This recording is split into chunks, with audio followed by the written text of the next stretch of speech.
بسم الله الرحمن الرحیم. محصلین عزیز، به درس 20 مضمون اتوکاد خوش آمدین. در درس امروز می‌خواهیم ریبون پارامتریک کار کنیم که ریبون پارامتریک چه رقم استفاده میشه و ما چگونه از پیش از اون میتونیم استفاده کنیم. خب و همچنان در درس امروز می‌خواهیم که یک تعداد زیر دستورهایی که در این قسمت باقی مانده اونا را چی است، اونایی که مربوط به بخش دو بودی میشه اونا را کار کنیم و بخشایی که مربوط به بخش سی بودی است در بخش سی بودی را توضیح خواهد داد. یکی از اون مواردی که باقی مانده عبارت از پولار ترکینگ است. پولار ترکینگ زمانی که آن باشد، شما قسمی که در این قسمت میبینین در روی اسکرین میبینین، در اینجا زاویه های هست که زمانی که این گزینه آن باشه و ما یک خط تحت زاویه ترسیم بکنم و این زاویه آن باشه، به صورت اتوماتیک چی است اون زاویه را قید میکنن. در تصویر که شما اینجا میبینین رنگ سبزی که خط ادامه دار است، به صورت اتوماتیک زاویه دو چی است دو لاین قطع میشه و ببینین زاویه مثلا مثل 90 درجه، 0 درجه، فکر 180 درجه و این طرف زاویه منفی 90 یا 270 درجه به صورت اتوماتیک چی است قید میشه. خب شما میتونین که از این قسمت با پولار ترکینگ به قسمت سیتینگ برین. شارکت برای پولار ترکینگ چی است؟ F10 است. شارکت برای پولار ترکینگ F10 است.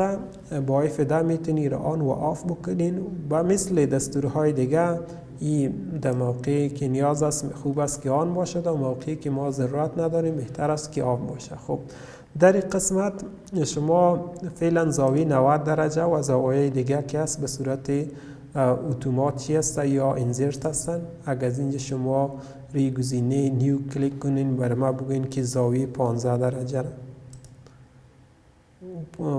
درجه را و همچنان زاویه فرض مثال 25 درجه را و ای که از این قسمت ها زاویه یا اضافه کنیم زاویه به صورت پیش فرض قید کنه 45 باشه، من میگم 90 یا درست است.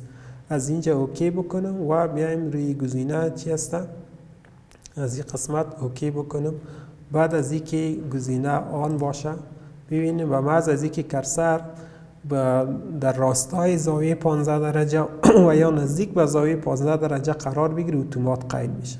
ببینید کرسر که ما انتقال میتیم زاویه 25 ما اضافه کردم، زاویه 90 اضافه از زاویه 0 و زاویه 180 و 270 به صورت اتوماتیک چی است در این قسمت قید میشه. گزینه بعدی که است عبارت از کویک پراپرتیز است یا کویک پراپرتیز. در این قسمت ببینید زمانی که به یک آبجکت شما کلیک میکنید در این قسمت می پراپرتیز از این چی است فعال میشه. یه علت چی است که گزینه که در این قسمت قرار داره این چی است فعلا اگر ما آف کنم میره چی است دوباره نمیایه و اگر آف باشه دوباره در این قسمت نمیایه و آبجکت که شما انتخاب کنید راجع به او توضیحات بر شما نمیایه. اگر این گزینه آن باشه به صورت اتومات چی است این گزینه در این قسمت میگه که فرض مثال رنگ می آبجکت که است بای لیر است، لیر 0 است، لاین تایپ از این بای لیر است و عرض از این که از گلوبالی است و شکل چی است کلوزید به صورت بسته است. گزینه بعدی که در پالیش قرار داره به نام current drawing unit است. فعلا ما واحدی که استفاده میکنیم به نام دسیمل است. اگر بخواین تغییر بتین از این قسمت هم ایره میتونین چی است ایره میتونین تغییر بتین. خب ما فعلا امو گزینه سیتینگ اگر روی سیتینگ کلیک کنیم روی ساینتیفیک و ما میگیم که دسیمل چی است، دسیمل آپشن بهتر است و ما از این استفاده میکنیم. خب در ضمن از این میریم به ادامه درسی که امروز بحث اصلی ما سر از عبارت از ریبون پارامتریک است. در اتوکاد یک سلسله آپشن ها یا آوردن که آپشن ها به ما کمک میکنه تا ترسیم چی است ترسیم سریع اینا انجام بدیم و بتانیم که ترسیم سریع انجام شود در وقت کم ترسیم بکنیم و یک تعداد سهولت ها یا را به وجود آوردن. از او جمله عبارت یکی از آپشن هایی که یا ریبون هایی که به نام پارامتریک است که در قسمت تولرانس ها اگر ما شما با یاد داشته باشیم به نام تولرانس های هندسی، در اونجا اگر ما بخوایم که دو خطی که با هم موازی است برای ما نشان بده، یا دو خطی که فرض مثال با هم مرکز هستن، یا دو دایره که با هم مرکز هستی بر ما نشان بده. ولی اتوکاد چیز دیگه که کرده در این قسمت با استفاده از امو دستورها با کمک از اون یک دایره دیگه هم ترسیم میکنم. در این قسمت ما یک لاین ترسیم میکنم. در این قسمت یک چند آبجکت ترسیم میکنم، مهم نیست که با کدام اندازه وینا باشه. دایره در این قسمت اینی لاین و در اینجا فرض مثال اینی لاین باشه، در راستایش اینی لاین باشه. ببینید میریم روی گزینه پارامتریک. از این قسمت گزینه اول فرض مثال کانسنتریک است یا هم مرکز ساخته. خب روی گزینه اگر ما کلیک کنم از پیش ما سوال میکنه فرست آبجکت سکند آبجکت. چی کار کرد؟ این دایره را در مرکز این دایره قرار داد، گفت این دایره را برای ما چی هست؟ هم مرکز بساز. و یا فرض مثال اگر ما بخوایم که بگوییم که اینی دو خط برای ما موازی بساز، فعلا در حالت موازی نیست. ما روی گزینه قسمت میایم پارالیل اینی آبجکت و این آبجکت. ببینید دو تا آبجکت برای ما چی هست؟ به صورت پارالیل ساخت. و یا یکی اگر فرض مثال ما بگوییم که اینی آبجکت به این آبجکت برای ما چی بساز؟ عمود بساز. کانسیدنس و یا یکی کولینر این کانسیدنس. ببینید این دو تا آبجکت برای ما بالای آبجکت چی هست؟ عمود ساخت. اگر فرض مثال ما بگوییم که اینی دو تا لاین است، این دو تا لاین با استفاده از ما میگیم که این دو تا لاین برای ما چی هست؟ از لحاظ طول مساوی اکوال یا مساوی بساز. فعلا این دو لاینی که هست، این دو لاین چی هست؟ بال مساوی. در ضمنش در این قسمت برای علامه مساوی همچنان در این قسمت ذکر میشه و به ما نشان میده که این آبجکت هایی که فعلا خودت قرار گرفتی این آبجکت ها با هم چی هست؟ با هم چی هست؟ مساوی است.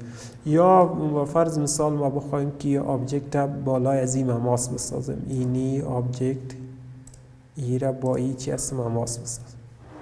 اینی با ای چی هست؟ مماس گرفت. در ضمن از این علائم هم همچنان در قسمت از این صورت میگیره و علائم است بر ما نشان میده که این آبجکت با این چی است؟ تانجنت است و این آبجکت با این آبجکت پارالیل است و این آبجکت با این آبجکت که است؟ کانسنتریک است. خب در این قسمت یک زیر دستور هم برای وجود داره به نام اینفر کانسترینت است. شارکت نداره، فعلا آف است. زمانی که شما در این قسمت در روی صفحه ترسیم میکنین فعلا این گزینه آف است. اگر آن باشه بعد از اینکه شما ترسیم میکنین، فرض مثال ما آبجکت ببینید در این قسمت خطوط برای ما نشان میده، میگه که اینی دو تا لاین که است با هم چی است؟ موازی است. این دو تا لاین که است با هم چی است؟ موازی است. این که است پرپندیکولار به صورت چی است؟ در این قسمت عمود است. اگر این گزینه از اینجا چی است؟ آف باشه برای ما چی است؟ بازیره چی است؟ نشان نمیده. خب این آف میکنم. اگر در این قسمت کامپیوترهای شما وجود نداره، شما از این قسمت میتونین چی است؟ از این قسمت برین می آبجکت مورد نظر خود یا می زیر دستور مورد نظر خود پیدا کنین و به این قسمت صفحه چی است؟ اضافه کنین. مثل سایر دستورها و ای چی است؟ این کلید شارکت نداره که شما از این چی است؟ باعث کلید شارکت استفاده کنیم آن و یا آف. در ضمن ما میتونیم اینا را چی است؟ اینا را از این قسمت همچنان چی است؟ از این قسمت ریموو بکنم. اگر از این قسمت کار بگیریم بگویم شو هاید برای ما می علائم کامرای زیست ای را همیشه پنهان کو. ببین شو آل ای همیشه برای ما چی است؟ برای ما همیشه نشان بده. در ضمن از این من میتونم که اندازه یک چیز را فرض مثال اندازه از این را بگیرم تغییر بدم. اگر ما فرض مثال بیایم روی گزینه لینیر از این قسمت ایرا و از این قسمت ایرا ببین در این قسمت ما بگویم که برای ما این اندازه از این را تغییر بده. فعلا فاصله که بین از یاس 58 است، ما میگیم میره 20 بسن. ببین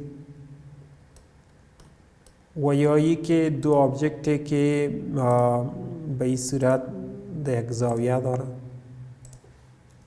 فعلا من نمیفهم زاویه از چی اندازه است. با استفاده از پارامتریک از گزینه الاین اگر استفاده کنم یا آبجکت و یا آبجکت، فعلا یا بینشان چیز 45 است و من برش میگم که ایره برای من 20 است.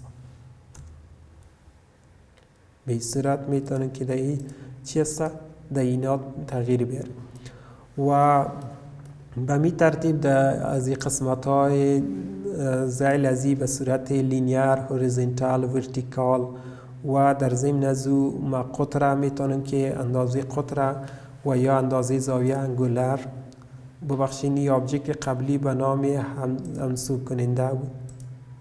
ببینین فعلا زاویه بین از یا 46 است، آبجکت چی است 46 است و ایره ما میگیم که برای ما چی بشه 30 بساز. ببینین ایره چی است به این تغییرات می.